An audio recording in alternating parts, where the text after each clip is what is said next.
Jeffrey. Peter called them retards, and Alexia laughed, like it was funny or something. I should have just punched them then. It's a good thing they weren't in my group. I went downstairs with Jessica and Anna. They seemed a little scared, but I didn't say anything.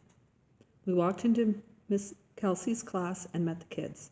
They were great. Joey was full of love. All he wanted to do was play and hug me. He didn't get upset about anything, not even winning or losing when we played games. James was reading this big book when we first walked in. I could tell he was real smart. I figured he was autistic right away because he didn't look at us or say a word.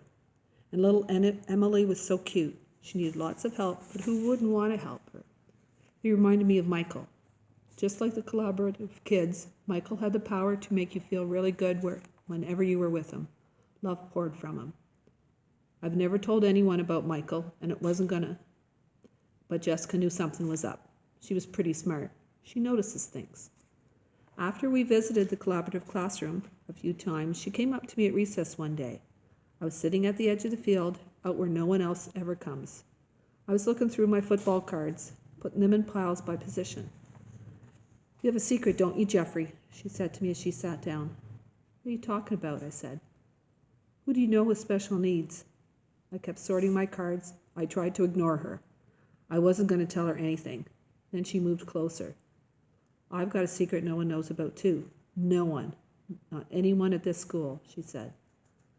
So why would you tell me? I asked, looking at her this time. I was reading this book, Ida B., and in it the girl finally talks a little about her secret and it helps her out. You're always reading, I said.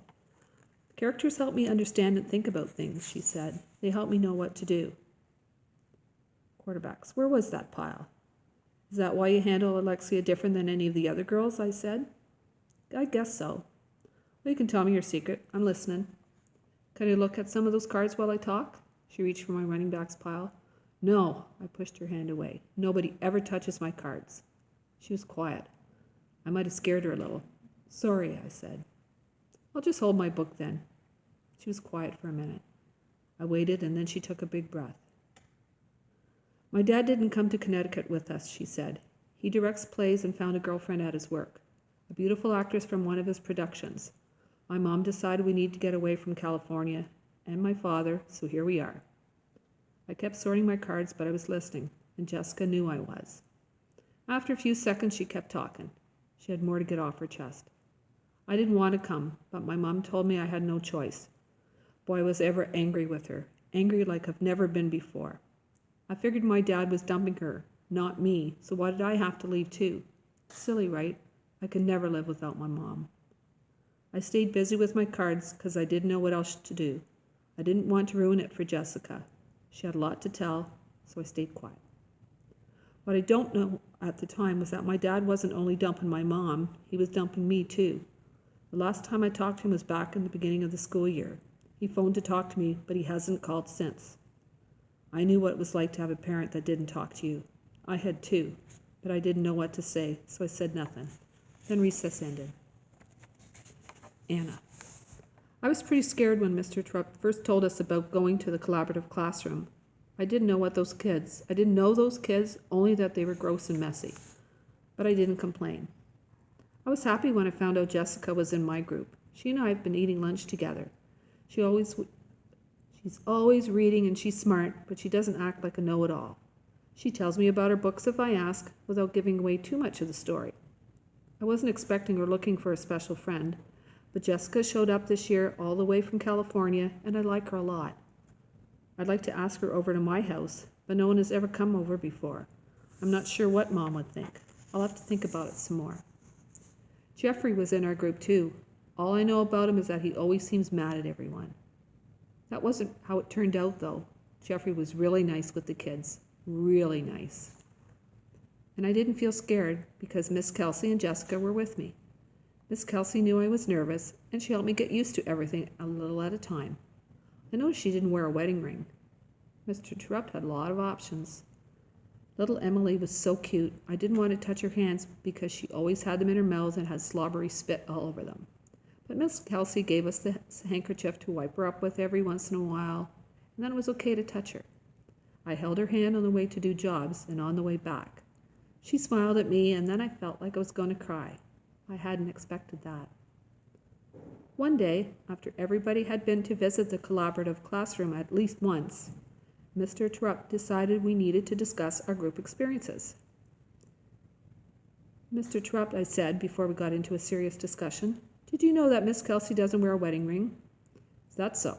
Yes, and neither does Mrs. Newberry from across the hall. I did know that, but thanks for those observations, Anna. Then Peter started in, ooh, Terupt and Newberry, sitting in a tree, Kissing. Okay, Peter, ha. Mr. Terupt held up his hands. Enough of the matchmaking, though. I appreciate your looking out for me, Anna. Now, about sharing your experiences. I wanted to tell Mr. Terupt that my mom didn't have a wedding ring, but he moved on. Jessica was the first to speak up. Mr. Terupt, why is James in that room? He seems really smart. Yeah, Peter said. He knew how many forks and stuff were on the table without even counting them. You should do some math with him, Luke.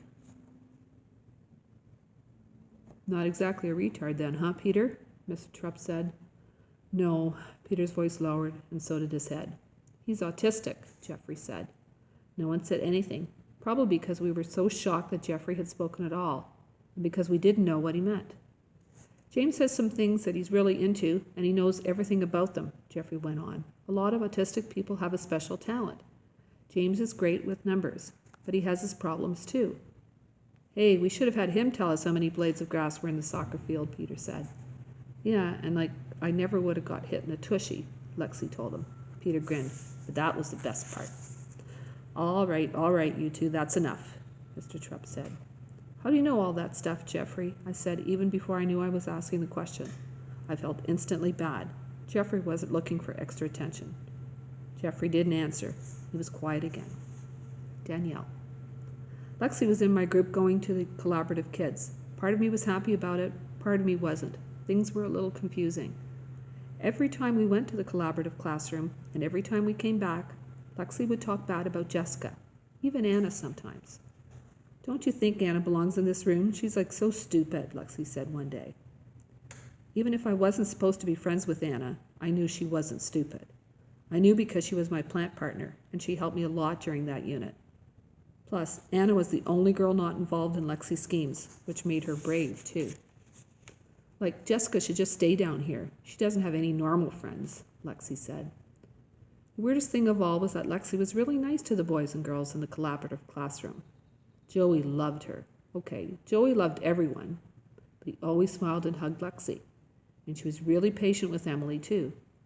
Seeing Lexi like that helped me feel more comfortable in the room, and I had a good time with the kids, especially James.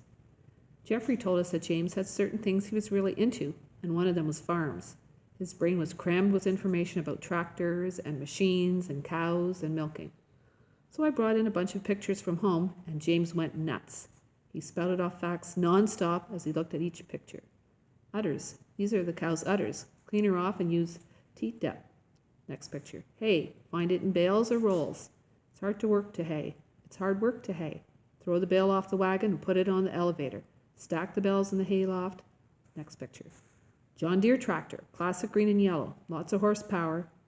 James talked more to himself than anyone else. That was okay. His mind was racing. When our time was up, I tried to take the pictures and he started screaming. Really screaming. Not in words, just noise. Really loud noise. It scared me. I let go of the pictures and Miss Warner came right over. I got out of the way. You can keep them, I said. It's very nice of you, sweetie, Mrs. Warner said. James, can you say thank you to your friend? Ah! James yelled and struggled to free his body from Mrs. Warner. James has a hard time knowing when it's time up and switching to another activity, she said. I felt bad for James, watching him have this meltdown. It's okay, I said. You can keep the picture, James. Bye. More yelling and crying and screaming. I hoped he would calm down soon, but I had to leave. I wanted to go. I didn't like seeing that. The whole situation upset me, and I think that was what gave me the courage to say something. We had just gone out into the hall, and when Lexi started right in. What a weirdo. We better fix him up with Jessica. She's the weirdest one in our class. Just stop it, I exploded. Why do you always have to be so mean? You're nice in the room with them. Why do you have to be mean now? Fighting back tears, I turned and ran down the hall. He likes cows, Lexi yelled after me. Maybe he should date a cow like you then. Hot tears streamed down my cheeks. I ran upstairs and into our bathroom. Jessica was there. "Are you okay?" she asked as I came through the door crying. Here was my true friend. I knew it now. "I'm sorry I've been mean to you, Jessica. I won't do it again." She walked over to me and we hugged. I felt better. Dear God, it's Danielle. I know now that Jessica is my real friend. I pray that you can help Alexia not be so mean. And I pray for James. He was awful upset today. Please help him feel better and learn to handle when time is up. Thanks. Amen. Alexia. Like Peter knew what he was doing out there on that soccer field, hitting me with that frisbee. So I was constantly reminding him that he'd killed our plant. "I told you so," I kept telling him. Yesterday he told me to stop being annoying to him.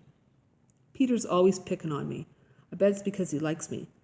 Like all the boys think I'm pretty. They like my fancy clothes and sparkly lip gloss. They sure don't look at Danielle, like she got so upset with me. She's never yelled at me before. Must be she's getting braver as she gets fatter. I'll have to fix things with her again. I do like going to the collaborative classroom. I don't have to worry about things down there. The kids in that room love you no matter what. It's nice. Teach had a good idea with that one. Joey likes my feather boas.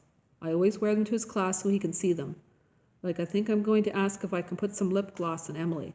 I think maybe she'll like that. Like every girl should try some lip gloss.